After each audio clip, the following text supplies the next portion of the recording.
Okay, once again, please join me in our the holy 6 months of the 2026, June 15. June 15, okay? Imagine, half of the month already, okay? Half of the year, half of the month of June, okay?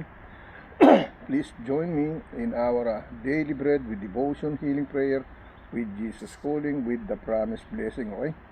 My general compassionate service dedicated to the Lord Jesus Christ, and at the same time I know he wants me to dedicate this to you, to all of you, no? Whoever you are, wherever you are, what kind of person you are, what kind of religion, what kind of citizen, what kind of nationality you are, whether you are good or bad, from president to the lower civilian person, from rich to the poor. I include each and every one of you, no, in this daily bread with devotion, healing prayer, with Jesus calling, with the promised blessing, okay? To the people that they see me accidentally, intentionally, unintentionally, rationally, mentally, etc., etc. No? You can say whatever you want to say. You can think whatever you want to think about me. No? It doesn't matter to me. No? As long as I serve the Lord as a messenger, as a servant, that's fine for me. Okay? You can cursing me, you can laugh at me. It doesn't matter. Okay? As long I was served him and he served me together, we speak together by his word, that's fine for me, okay? Okay lang po sa akin, walang problema, okay? Now, if you think I touch your heart, so be with God. Don't be with me. Be focused on the gospel word of God. That's the only thing I can tell you. When you see me here, you have to thank God because He wants you to see me. He wants you to see me by accidentally or suddenly you click the video and then you see me just like that. Like a commercial, something like that. But this is not a commercial. This is my pre-offering service to the Lord God. Free. No charge, nothing. No donation, no tithes, nothing. Just to serve you free, okay? Because God said, I gave it everything free, okay? You're not my slave to dictate you. You're not my slave to command you. You're not a slave to force you, I don't have to beg you. I don't have to please you, but to remind you the gospel word of God, just to be with Him, save yourself. That's it, That's the way it is. It happens, okay? I'm here because on His will, not only because of my will, I'm here because of His will. Thy will be done. I speak with His word, and His word is speak by me, by my words, by my tongue, but by the Holy Spirit of Him. That's the only thing I know, okay? That's why I'm here, I don't know about this before. Nobody teach me this. I didn't go to Bible study school. No, I'm just doing this for myself with Him together, okay? That's the way it is. He guide me. He teach me everything He wants me to be. Do I have to be perfect? Of course, yes, maybe. But I cannot do that, because no one is perfect, From president to the lower civilian person, no one is perfect. Only one is perfect. The creator, the maker, the builder, the Alpha and Omega, the beginning and the end, the first and the last. He is the perfect one, because He is the creator. He created everything. Other planet included Earth and included all of us. He is the perfect one, not me, not any one of you, okay? All you have to do repentance, ask forgiveness, surrender all your sins, be ready to receive the Holy Spirit of God, and try to save the other Holy Ghost, Holy Spirit, by doing this work to touch them, okay? To remind them, to guide them, in the gospel word of God from the Holy Sacrament of Book of Bible, Do repentance, ask forgiveness, surrender all your sins, and be ready to receive the Holy Spirit of God, together to combine in our Holy Ghost, in our immortal flesh, in our immortal body. Then you will be have a chance to go in the kingdom, paradise in heaven, in His Father's house with the Son Jesus, our Savior, to guide us in our salvation, with the Holy Spirit, truly God, not the idolatry, the Holy Spirit is the truly God in one Spirit, okay? The Father, the Son, and the Holy Spirit, okay? Iyan po ang katotohanan, okay? Hindi ako narito para puwersahin kayo, pilitin kayo, suyuin kayo. Hindi po. Nandito tayo para lang magpaalala, be free, no? It said, I make you free. So it's up to you. This is bad and this is good, no? So it's up to you which one you're gonna choose, no? You want more money? Here's more money. You wanna serve me? I'm here to serve me. It says on the Bible, you cannot serve two masters, no? But a lot of people do that. So what can I do, no? That is freedom. That is in the Bible too, no? But he said, don't die too much for too much money, because that's the way, no? Become tempted so much, become crazy, etc., etc. No? Because you want everything. You want everything, no? You have no contented for what you have. That's the way it's gonna happen all the time, no? And then you put yourself in trouble, no?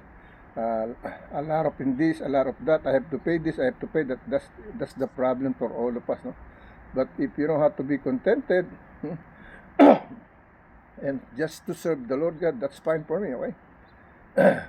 Before I have many big dreams, no? I said, why should I, no? Why should I die for that? I cannot bring that in my small hole, in the square hole, in the square lot. I cannot bring all these things, no? All I have to do is to save my Holy Ghost with His Holy Spirit together, no? As my Savior, as my key to be there in the kingdom paradise in heaven, in His Father's house. No? Nobody come to the Father except by Him, okay? By Jesus Christ, our Lord, no? The Creator, the Builder, the Maker, okay? Walang makakarating sa langit kung wala siya, no? And it said, no? Okay, we receive the baptism, we receive the holy water, we receive the Word of God, and then we became, and then we became a new child of God, the new children of God. Your life has been changing already by your Holy Spirit, not the body. The body is going to be the same, your face is going to be the same. What you look like, handsome, ugly, it's going to be the same. The important thing is your Holy Ghost, that with the Holy Spirit of God. Because when you receive the Holy Spirit of God, you're supposed not to be live like by yourself. Live by with Him. No? Do these things, do some other things, no? By godliness, not by the evilness, no? Not by greediness, no? Greediness, foolishness, no? Temptation, adultery, etc., etc. It's a lot of things to be done by the evil way, okay? So it's up to us now, okay? He said, I make you free, you are my friends, be free, no? You're not my slave anymore, no? But you know what is good and what is bad. So it's up to you now, okay? So, and then what is the next commandment of God, no? He said, do repentance, ask forgiveness, surrender all your sins, and be ready to receive my Holy Spirit, no? When you have my Holy Spirit, live like Him, walk with Him, take your cross, and follow Him. Very simple, no? But no one can do that perfectly. Why? Because we are all sinners. That's why, no? Okay? But we can make ourselves holy, no? By the grace of God, by the holiness of, by the blessing of God, no? We can be a holy, no? We cannot. I cannot be like Him, like real Jesus Christ. That's impossible, no? A lot of people, they think that they are Christ, no? That's wrong, no? They think it said live like Him, not to be like them, no? Because nobody can, no? But He said live like Him, mamuhay kang katulad niya, no? Lumakad ka sa lakad niya, just follow to His walk, don't over to His walk, no? Same like what happened to Satan, no? He overwalked to the Father when he know everything, he trying to steal everything. That's the problem, no? That's why no one is perfect, no? And the Lord God, He never gonna do that anymore, okay? He trusts Satan as one of His trusted angel, no? A second, at the right hand as angel, no? And then suddenly, he became a traitor. He trying to be more powerful than the Creator. That's the problem. So Lord, the Father never gonna do that anymore, okay? Because He knows what is gonna happen. But people did, no? He when he became a president or became a vice president, or became a leader or whatever position they have, they become greedy. You know, they become greedy for everything, money, power. No, that's what happened. No? And then adultery, drugs. He control everything. Become greedy. They became out of his mind. Okay, and then they are not living by Christianity life. No? Christianity life, Christian life, no? But President Donald J. Trump, he bring back the Christianity life from United States of America, no? Remember, no, me as a Filipino, no, born in Philippines, I'm also a Gentile, no? If you born United States, you are a Gentile. If you born in Japan, Korea, China, Indonesia, Brazil, London, no, Singapore, Taiwan, Japan, no, Australia, no, a lot of Saudi Arabia, a lot of country, no. If you are not born in Israel, then you are a Gentile, no? A Gentiles, okay? We are all Gentiles. But when they spread these 12 apostles, 12 disciples, then we start to learn about God, no? But even though, no, they spread these 12 disciples to live like Jesus Christ, no? Not because be as Jesus Christ more than Jesus Christ, no, but live like Him, walk with Him, take your cross and follow Him, no? And it happens, no? A lot of people died because of Christ, no? They cursing them, they tortured them because they, they walk with God, they live like with God, no? That's the way it is. Become jealous, you become angry. That's what happened to the world, okay? That's what happened to the world, no? Now, please join me, no? I'm here to feed myself, no? My immortal body, my human flesh, no? My heart, my Holy Spirit, no? My Holy Ghost, as a temple of God, as a church of God, as the storehouse of His precious, glorious word from the sacrament of Holy Book of Bible. That's the only thing I can tell you, okay? I'm trying to save myself, and at the same time, I'm trying to spread this just to save you, no? Whether you like it or not, whether you happy or not, it doesn't matter to me, no? I'm still gonna be here because this is the job that He gave me every day, no? He gave me a chance, no? He teach me, June, I know you dying for me as a Catholic before, but here I am. This is the right book that you have to read. Don't die for the social studies, science, etc., math, etc. This is the best book in any kind of book, the Holy Book of Bible, okay? You can be rich, you can be, etc., engineer, pilot, etc., president, etc., etc., etc. But the Bible must be in our mind, in our heart, no? To live like Christ, no? To live, it said, Jesus Christ, live like me, walk with me, take your cross and follow me. That's the way it is. Then we will be saved, no? But first, do repentance, ask forgiveness, surrender all your sins, and be ready to receive the Holy Spirit of God from the second time of baptism, to be born again as a new child of God. Not in the meat, not in the blood, but by the water, by the Holy Spirit of God, by the Word of God. Then you will become a new child of God, a new children of God, no? So that's very clear, no? So to those who have birthday today, happy birthday, no? To those celebrating their wedding anniversary, golden or silver, etc., etc., to the new couples, congratulations, no? Make sure your wedding cord is still intact, no? It's not broken, okay? Because when you become married, no, from the church or from the eye of the people, that is the best blessing of God, no? When you be married from the eye of God and from the eye of people, at the witness, okay? That's the way it is, no? And to those who's left their loved ones, no, don't embrace too much sadness, loneliness, because all of us will gonna be there, no? Don't take drugs, don't take too much drinking, because I lost my mommy, I lost my daddy, I lost my son, I lost my daughter. No, you have to be brave, stand still, steadfast, no, to face the new life, the new reality of life. No? Don't lay down on the ground and then drink this, then go there, no, and then you're gonna hurt somebody because your loved ones gone just like that. You ruin your life, okay? That's the way it is, no? So be stand still, steadfast, no? Surrender all your sins to the Lord, no? Call the name of God, no? Surrender everything that you have, no? Let me remind you what I learned about our church yesterday. No, he said if you wanna release any burden in our heart, no, close your hand so tight, no, so tight. Close your hand so tight. No? Grab and grip your all burdens in your heart, no, and then close your eyes and then pray, you know. And then it said, Lord, here is all the heavy burden in my heart, in my soul, no. I want to surrender all these things to you.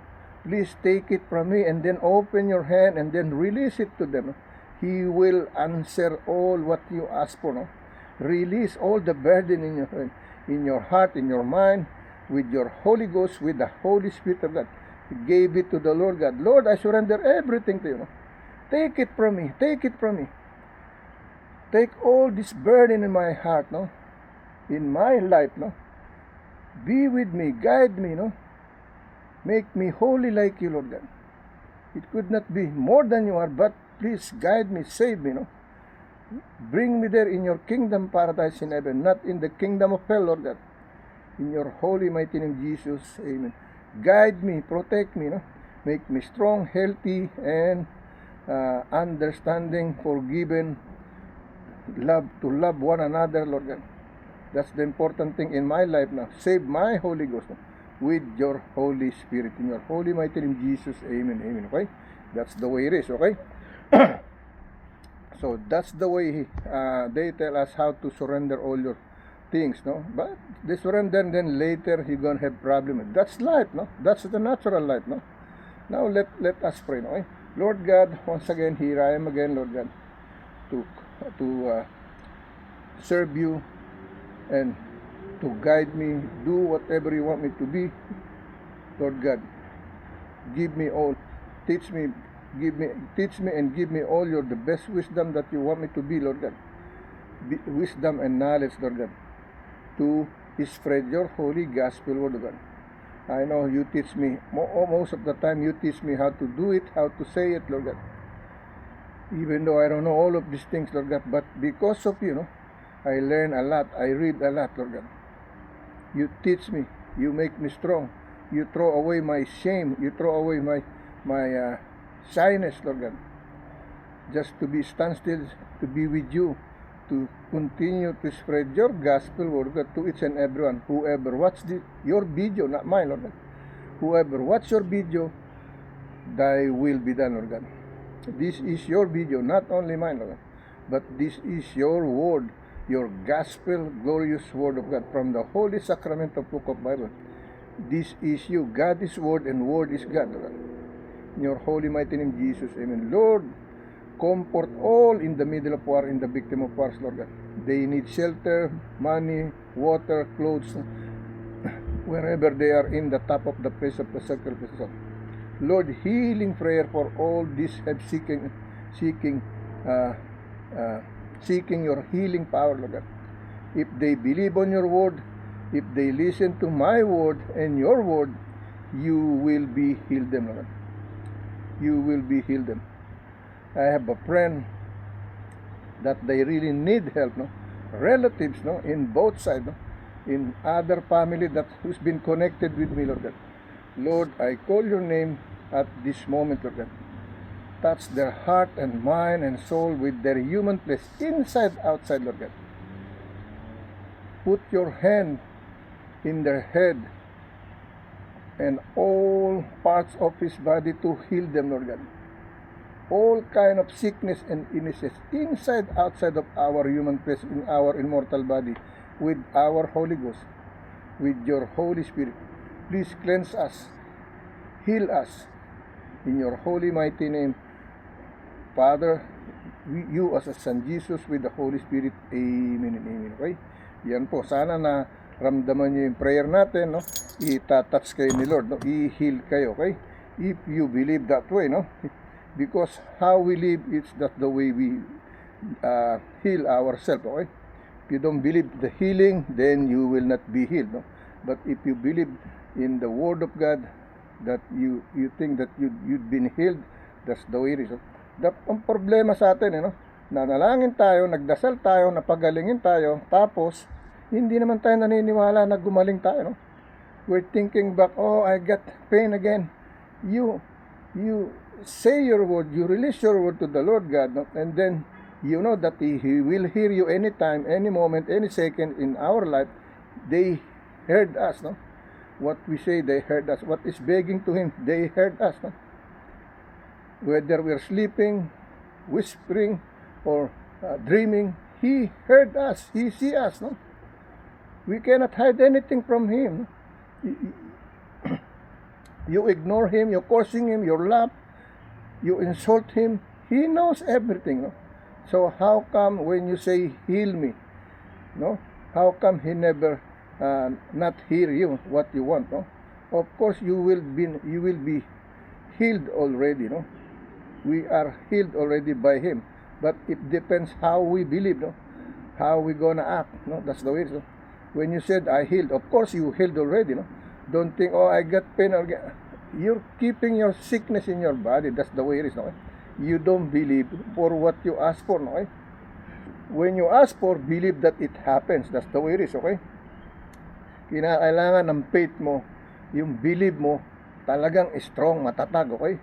Na talagang pag sinabi mong, Lord, pagalingin mo ako, gagaling ka. Kasi yun ang sinabi mo. Imposibleng hindi ka gumaling, narinig ka. Natutulog ka, nananaginip ka, nasabi mo sa panaginip mo, hindi mo alam, kausap mo ng Diyos sa panaginip mo. Nakikita ka niya. No? Alam niyang nasa loob mo, alam na ang mali at kabutihan mo sa iyong kalooban. No? Kaya huwag mo sabing hindi ka niya ginamot. Ginamot ka niya. Ang problema, ikaw ang hindi gumagamot sa iyong sarili. Depende sa iyong paniniwala at pananampalataya. Ganun po yan, okay? Now, let me read our daily bread, no? Sooner or later, I'm gonna hang up my phone and then I pick up my wife on her job, okay? And then we will continue this sharing, okay? So we are in the holy 2026, the holy 6 months of the year, June 15, okay? Here is our daily bread, no? Isaiah chapter 61, verse 7 to 11, Ephesians chapter 2, verse 8 to 12, okay? Here is the message from daily bread, no? Day 15, no? June 15, okay? I greatly rejoice in you, Lord, my soul exalts in you, for you have clothed me with the garments of salvation, you have wrapped me with a robe of righteousness, and a beauty as a bridegroom dressed for his wedding, as a bride adorned with her jewels. What amazing grace, how wonderful that you asked me to do absolutely nothing to earn your forgiveness. No? That's the very important thing, forgiveness of God. When God forgive us, because we surrender all and do repentance, ask forgiveness, He will forgive us. No? That's the important thing, okay? That is our Isaiah chapter 2, verse 7-11, Ephesians chapter 2, verse 8 to 12, okay? Once again, let me read for the second time. No? I greatly rejoice in you, Lord. My soul exalts in you, for you have clothed me with the garments of salvation. You have wrapped me with a robe of righteousness and beauty, as a bridegroom dressed for his wedding, as a bride adorned with her jewels. What amazing grace, how wonderful that you asked me to do absolutely nothing to earn your forgiveness. No? That's why we are here, no? Ask forgiveness, no? You cannot ask forgiveness and then you're gonna do it again. You ask forgiveness and then you're gonna do it again. You're lying to yourself, no? You're playing games, no? You are not sincere for what you're asking for, no? You do repentance, you ask forgiveness, no? And you are happy. Oh, I'm a Christian already. But you are not obeying what He wants to you, no? He wants you to obey, like me. He wants me to obey with you, no? Do I have to be not tempted? Of course, I will be tempted, no? Anytime, any second, moments, but I have to obey, no? Not to be disobedient, no? We have to be obedient, no? Basahin natin sa Tagalog version. Day 15, ika-15 na araw. No? This is my language in my country, no? Tagalog, okay? Lubos akong nagagalak sa iyo, Panginoon, no? Ang aking kaluluwa ay dinadakila sa iyo, no? Sapagkat binihisan mo ko ng damit ng kaligtasan, no? Nakaligtasan at kagandahan, no? Kagandahan sa babae, no? Kagwapuan panlalaki, di ba? Handsome is for the men. Kagandahan is for the women, no? No? Beauty, no? Kagandahan at mga damit ng kasintang, no? At mga damit ng kasintang lalaki para sa kanyang kasal bilang isang alay o suhol na pinalamutian ng kanyang mga hiyas, no? Kamanghamanghang biyaya, no? Grace, no? Napakaganda ng hinihiling mo sa akin na wala akong gawin para makuha, no, ang iyong kapatawaran, no? To earn His forgiveness, okay? That's the way it is, okay? Now, let me read sa ating Isaiah, no? Isaiah chapter 61, verse 7 to 11, okay? Here is the message, no? Here is the message, no? For your shame, no? For your shame, ye or you shall have doubts, no? And for confusion, they shall rejoice in their portion. Therefore, in their land they shall possess the double everlasting joy shall be unto them. No? Verse 8, no? For I, the Lord, love judgment, I hate robbery, to burnt offering, and I will direct their works in truth, and I will make an everlasting covenant with them. Okay? Verse 9, no? And their seeds, no, and their seed shall be known among the Gentiles, no? Remember I mentioned the Gentiles. We are all Gentiles because we are not born in Israeli, no? No, it says on verse 9, no? And their seed shall be known as Gentiles, no? And their offspring among the people, no? All that see them shall acknowledge them, that they are the seeds which the Lord hath blessed, okay? Excuse me, no? Verse 11, no? Verse 11, okay? For as the earth bringeth forth her bud, no? And as the garden causeth the things that are sown in it to spring forth, to the Lord God will cause righteousness and praise to spring forth before all the nation, okay? Here is in Tagalog version, no? Isaiah, no? In English, Isaiah, no? In Tagalog, Isaiah, no? The only difference of this in the Bible, no? In my Bible, no? In Tagalog, in English, letter H, the last letter. It's only the last letter is the difference, no? Isaiah and Isaiah, no? In English, Isaiah, letter H, the last letter, no? In Tagalog, Isaiah, no? Letter S, no? Salvation or Savior, that's the last letter, no? Here is in Isaiah, pahina 61, versikulo 7 hanggang 11, okay? Sa Spanish, no, Isaiah kapitulo 61, versikulo 7 hanggang 11, no? Kahalili ng inyong kahiyan ay nagtatamo kayo ng iba yung karangalan, no? Karangalan, okay? At kahalili ng pagkalito ay magagalak sila sa kanilang bahagi, kaya't sa kanilang lupain ay mag-aari sila ng ibayong kasagana, no? Walang hanggang kagalakan ang mapapasa kanila. Versikulo 8, no? Sapagkat ako ang Panginoon ay umiibig sa katotohanan, no? O umiibig sa kahatulan, no? Sa kahatulan. Aking ipagtatanim ang pagnanakaw 10 ng kasama, no? At aking ibibigay sa kanila ang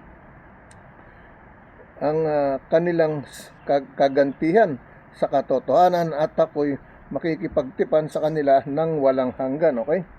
Versikulo 9, no? Ang kanilang lahi makikilala sa gitna ng mga bansa, at ang kanilang lahi sa gitna ng mga bayan.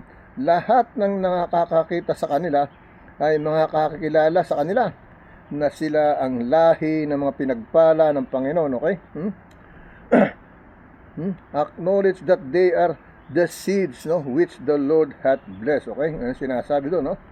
Versikulo 10, ako'y magagalak na mainam sa Panginoon, ang aking kaluluwa ay magagalak sa aking Diyos, no? Okay? Sapagkat binihisan niya ako ng damit ng kaligtasan, no? Kaniyang tinakpan ako ng balabal ng katuwiran, gaya ng kasintang lalaki na nagpuputong ng putong na bulaklak, at gaya ng kasintang babae, no, na naggagayak ng kanyang hiyas, no? Her jewels, no, for the women, okay? For the men is the clothes, okay? verse 11, versikulo 11, no?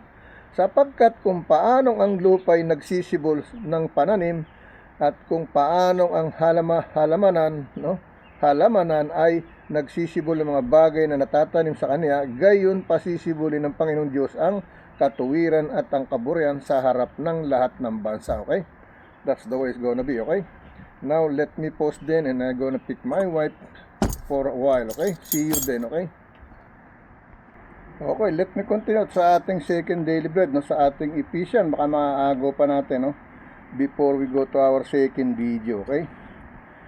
Now we are in our Ephesians chapter 2 verse 8 to 12, no? That's what I read, no? Every scripture 5 verses, no? So let me try Ephesians chapter 2 verse 8 to 12, okay? For by grace are ye or you saved through faith, no? And that not of yourself, it is the gift of God, okay? Yan ang gift ng God sa akin, okay? Saved, no? Iligtas, okay? It says on verse 8, no?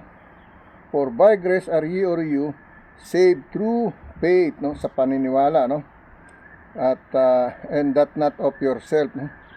It is the gift of God. Hindi dahil sa aking sarili, kundi dahil sa Panginoon, sa aking pananampalataya, no? Verse 10, okay? For are we his workmanship, no? Created in Christ Jesus unto good works, no?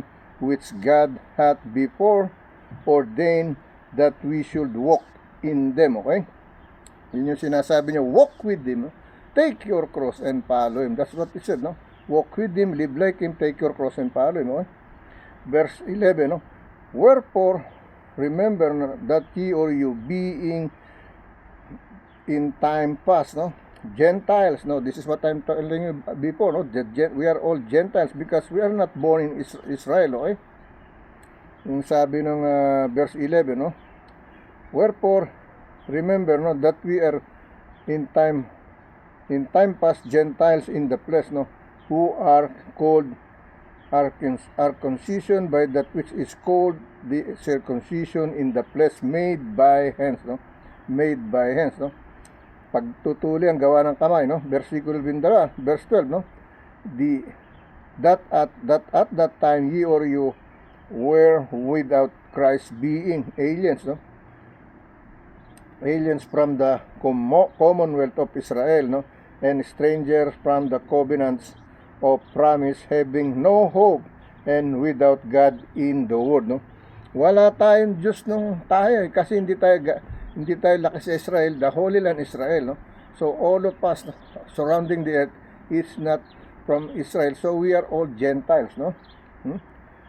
But when they spread the 12 disciples, then they start to learn about Christ, no? But still, no? They still embracing this ungodly life, no? So sabi ng verse 12, no? That the time ye or you without Christ, being aliens, no, from the commonwealth of Israel, and the strangers from the covenant of promise, having no hope and without God in the world, no? Without God in the world, no? Basahin natin sa Tagalog, no? Mga taga-Efeso pa na 2, versikulo 8 hanggang 12, no? Sapagkat ang biyaya kayo nangaligtas, no?